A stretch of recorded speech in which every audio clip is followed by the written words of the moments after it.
Magluluto tayo ng kari-karing tulingan. Lagay ang luya. Sunod ang bawang. Yes. Sunod ang sibuyas.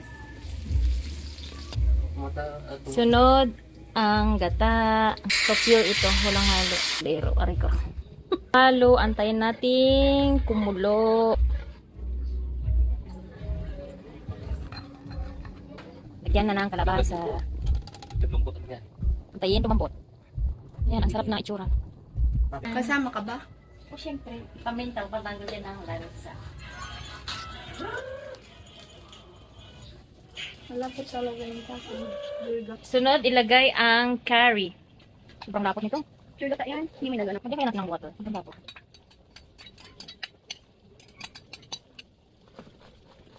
Okay.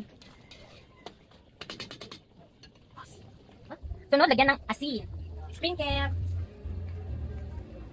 Huwag mong isabay ang na. Tap. Sarap pa. Wow, look at my curry. Next, we're gonna put the fish. Fish. Para hindi siya maduro. We're gonna mix like this. Ang huling gata. Pangalawang gata. Masustansyang food. Galing sa kusina ni Beth. So, we're gonna mix it para ma-spread yung kanyang taste.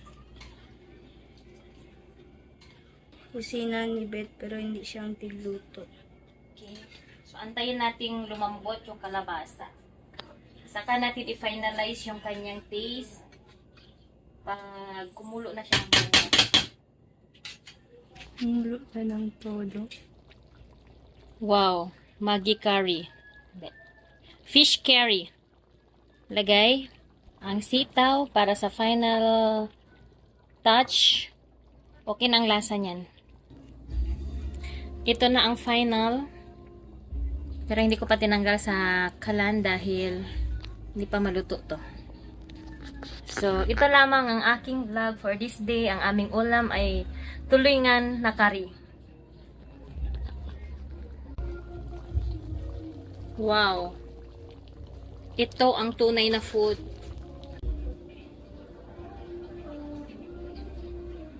Bon appetit, everyone!